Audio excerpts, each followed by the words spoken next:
Very good morning dear students. आज हम आपके साइंस का 7th चैप्टर कंटिन्यू करने जा रहे हैं। इसमें हम लोगों ने कुछ चीज़ें कवर कर ली हैं। जैसे हम लोगों ने वेदर कवर कर लिया हुआ। वेदर क्या होता है, वेदर के एलिमेंट्स क्या होते हैं, ये सारी चीज़ें हम लोगों ने जान ली हुई हैं। लेकिन चलिए एक बार फिर से हम रिकॉल कर लेते हैं कि आखिर वेदर क्या होता है। ठीक, तो जैसा कि मैंने आपको बताया था कि वेदर क्या होता है, किसी भी पर्टिकुलर जगह की एयर की कंडीशन क्या है उसी चीज़ को क्या बोलते हैं, वेदर बोलते हैं। अगर एयर की कंडीशन ह्यूमिड है, वेदर ह्यूमिड होगा। ठीक है, हॉट है तो हॉट होगा, कोल्ड है तो कोल्ड होगा। इसके अलावा अगर डिफिनीशन की बात करें कि वेदर को डिफाइन कैसे करेंगे, तो मैंने बताया था the condition of atmosphere with respect to the temperature, sunlight, wind is known as weather of that place. ठीक है, और ये सारी की सारी चीजें जैसे टेम्परेचर हो गया, ठीक है, विंड हो गई, ये सारी की सारी चीजें क्या कहलाती हैं, एलिमेंट ऑफ वेदर कहलाती हैं। आज का हमारा टॉपिक है क्लाइमेट। ठीक है, क्लाइमेट, और वो भी अपने देश के क्लाइमेट के बारे में हमें डिस्कस करना है। ठीक है, क्लाइमेट ऑफ आवर कंट्री। जैसा कि हम सारे लोग जानते हैं बच्चों कि इंडिया एक बहुत बड़ी सी कंट्री है। ठीक है, तो इस वजह से अलग अलग पार्ट में जो क्लाइमेट होता है वो अलग अलग होता है। लेकिन अगर इसके एवरेज क्लाइमेट की बात करें, ठीक है, अगर इसके एवरेज क्लाइमेट की बात करें कि ओवरऑल इंडिया में जो एवरेज क्लाइमेट है वो क्या है, तो ओवरऑल एवरेज जो क्लाइमेट है वो ट्रॉपिकल मानसून क्लाइमेट है इंडिया का। ठीक है, कैसा क्लाइमेट है, ट्रॉपिकल मानसून क्लाइमेट है। इसके अलावा कुछ हिमालय के पार्ट हैं। ठीक है, हिमालय के पार्ट हैं जो कि बहुत ठंडे रहते हैं, पूरे साल बहुत ठंडे रहते हैं। ठीक है, वहाँ पे बर्फबारी हुआ करती है लगातार। तो हम ये भी कह सकते हैं कि ओवरऑल जो एक क्लाइमेट है इंडिया का वो क्या है, ट्रॉपिकल मानसून क्लाइमेट है। लेकिन कुछ ऐसे भी क्षेत्र हैं जहाँ पे जो मानसून है वो बहुत ज़्यादा, सॉरी मानसून नहीं, क्लाइमेट जो है वो बहुत ज़्यादा क्या है, एक्सट्रीम है, बहुत ज़्यादा हार्श है, जैसे कि हिमालयन रीजन। इसके अलावा अगर हम बात करें तो हमारे कंट्री का जो वेस्टर्न पार्ट है, ठीक है, हमारी कंट्री का जो वेस्टर्न पार्ट है वहां का क्लाइमेट कैसा है, हॉट एंड ड्राई क्लाइमेट है। ठीक, इसके अलावा नॉर्थ ईस्टर्न पार्ट में एक स्टेट है मेघालय। मेघालय में एक जगह है मौसिन राम। मौसिन राम जो जगह है वहां पे पूरे वर्ल्ड में सबसे ज्यादा बारिश होती है। इस वजह से वहां का जो क्लाइमेट है वो कैसा है, वेट क्लाइमेट है। ठीक है, तो ये तो बात हुई हमारे अपने देश की, है ना, कि हमारे अपने देश में किस तरह का क्लाइमेट है। तो ओवरऑल ट्रॉपिकल मानसून क्लाइमेट, लेकिन कुछ ऐसे भी पार्ट हैं जहां पे एक्सट्रीम क्लाइमेट भी है। ठीक है, हार्श क्लाइमेट भी है।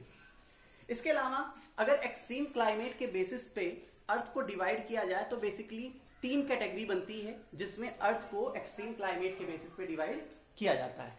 सबसे पहला रीजन है पोलर रीजन, दूसरा है डिजर्ट और तीसरा है ट्रॉपिकल रेन फॉरेस्ट। अब ये पोलर रीजन क्या है, कहाँ पे है, इनमें क्या होता है, क्या खास बात होती है, इसका क्लाइमेट कैसा होता है, तो इन सारी चीजों के बारे में हम चर्चा करेंगे। ठीक है, पोलर रीजन में एक्चुअली जो लैटिट्यूड होता है बहुत हाई होता है। ठीक है, लैटिट्यूड क्या होता है, बहुत हाई होता है, जिसकी वजह से ये पोलर रीजन में जो सनलाइट होती है बहुत कम या फिर नाम मात्र की रिसीव होती है। यही कारण है कि पोलर रीजन में बहुत ज्यादा ठंडी पड़ती है और पूरे साल ये जो क्षेत्र है, मतलब ऐसी जगह, पोलर रीजन के ऐसी कंट्रीज जो कि पोलर रीजन में पाई जाती है वो पूरे साल क्या होता है, बर्फ से ढकी हुई होती हैं। ऐसी कौन सी कंट्रीज हैं जो पोलर रीजन में लाई करती हैं, ठीक है, ऐसी कौन कौन सी कंट्रीज हैं जो पोलर रीजन में लाई करती हैं और जहां का जो क्लाइमेट है वो बहुत ज्यादा कोल्ड है, जहां पे पूरे साल बर्फबारी होती है। तो सबसे पहला ग्रीनलैंड हो गया आपका, आइसलैंड हो गया, ठीक है, अलास्का हो गया, अलास्का के अलावा कनाडा, स्वीडन। ठीक है, ये सारी की सारी जो कंट्रीज हैं वो पूरे साल वहां पे कैसा क्लाइमेट होता है, बहुत ही कोल्ड क्लाइमेट होता है। तो ये तो बात हो गई पोलर रीजन की। अच्छा, क्लाइमेट क्यों कोल्ड होता है इसके बारे में हम लोगों ने जान लिया, क्योंकि इसका लैटिट्यूड क्या होता है, बहुत हाई होता है, जिसकी वजह से यहाँ पे बहुत कम सनलाइट रिसीव होती है। ठीक, अब हम बात करेंगे डिजर्ट की। अगर डिजर्ट की बात करें तो डिजर्ट जो है बहुत हॉट एंड ड्राई क्लाइमेट होता है डिजर्ट्स का।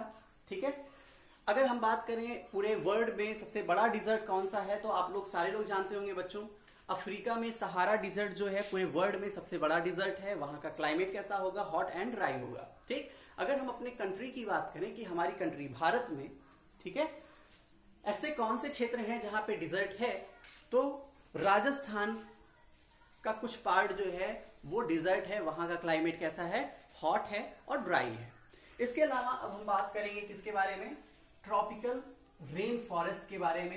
ये ट्रॉपिकल रेन फॉरेस्ट क्या है, जैसा कि हम सारे लोग जानते हैं बच्चों कि जो सबसे ज्यादा सनशाइन रिसीव होती है वो कहाँ पे रिसीव होती है, इक्वेटर पे रिसीव होती है। इक्वेटर के आसपास के जो क्षेत्र होते हैं वो क्या कहलाते हैं, ट्रॉपिकल रेन फॉरेस्ट कहलाते हैं। ठीक है, इक्वेटर के आसपास के जो क्षेत्र होते हैं वो क्या कहलाते हैं, ट्रॉपिकल रेन फॉरेस्ट कहलाते हैं। और ट्रॉपिकल रेन फॉरेस्ट में कौन कौन सी कंट्रीज होंगी, अगर ट्रॉपिकल रेन फॉरेस्ट की बात करें तो यहाँ पे युगांडा, ठीक, इंडिया, इसके अलावा इंडोनेशिया, मलेशिया, केन्या, ब्राजील, ये सारी की सारी जो कंट्रीज हैं वो ट्रॉपिकल रेन फॉरेस्ट में लाई करती हैं।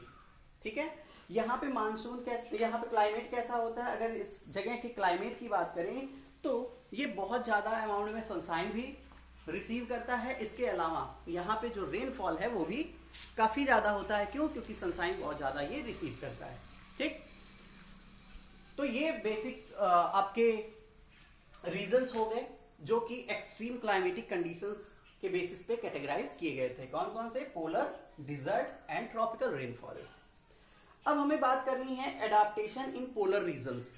जैसा कि हम लोगों को पता है बच्चों कि इतनी एक्सट्रीम, इतना हार्श क्लाइमेटिक कंडीशन होने के बावजूद कुछ एनिमल्स हैं जो कि पोलर रीजन में भी सर्वाइव करते हैं, डिजर्ट में भी सर्वाइव करते हैं और ट्रॉपिकल रेन फॉरेस्ट में तो सर्वाइव करते ही करते हैं। तो आखिर ऐसी क्या खासियत होती है उन एनिमल्स में, उन लिविंग ऑर्गेनिज्म में जो कि इतनी हार्श कंडीशंस में भी सर्वाइव कर लेते हैं। ठीक है, तो यहाँ पे हम जानेंगे सबसे पहली चीज किसके बारे में, एडाप्टेशन के बारे में। किसके बारे में जानेंगे, एडाप्टेशन के बारे में, कि भाई एक्सट्रीम क्लाइमेटिक कंडीशन में अगर कोई ऑर्गेनिज्म रह रहा है, इसका मतलब ये है कि उसकी बॉडी में कुछ ना कुछ स्पेशल फीचर होते होंगे जिसकी वजह से वो वहां पे आसानी से सर्वाइव कर पाता है।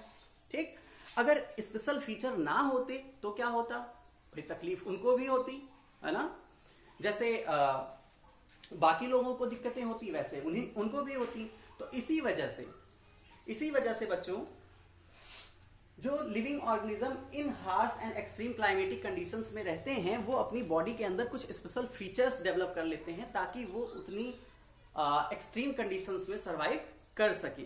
और इसी प्रोसेस को क्या बोला जाता है, एडाप्टेशन बोला जाता है। अगर एडाप्टेशन की डिफिनीशन की बात करें तो ये डिफिनीशन क्या हो जाएगी भाई एडाप्टेशन की, the special features developed by an organism to live in harsh and extreme climatic condition is known as adaptation. अगर कोई जानवर जो है अपने बॉडी में किसी एक्सट्रीम क्लाइमेटिक कंडीशन में रहने के लिए अपनी बॉडी के अंदर कुछ स्पेशल फीचर डेवलप कर ले रहा है तो हम ये कहते हैं कि वो एडाप्टेशन कर रहा है। ठीक है, यानी कि इस प्रोसेस को हम क्या बोलते हैं, एडाप्टेशन बोलते हैं। जो एडाप्टेशन होता है वो एक्चुअली बहुत लंबा प्रोसेस होता है। वो 1 साल 2 साल या 3 साल में नहीं होता, बल्कि एडाप्टेशन होने के लिए क्या होता है, हजारों साल लग जाते हैं। ठीक है, तो अब अलग अलग रीजन में, जैसे पोलर रीजन में जो जानवर रह रहे हैं उनमें क्या विशेषताएं हैं, वो किस तरह से उन्होंने एडाप्ट किया हुआ है। ठीक है, ये सारी चीजें हम नेक्स्ट डे डिस्कस करेंगे बच्चों। आज के लिए इतना ही। Thank you, have a very good day.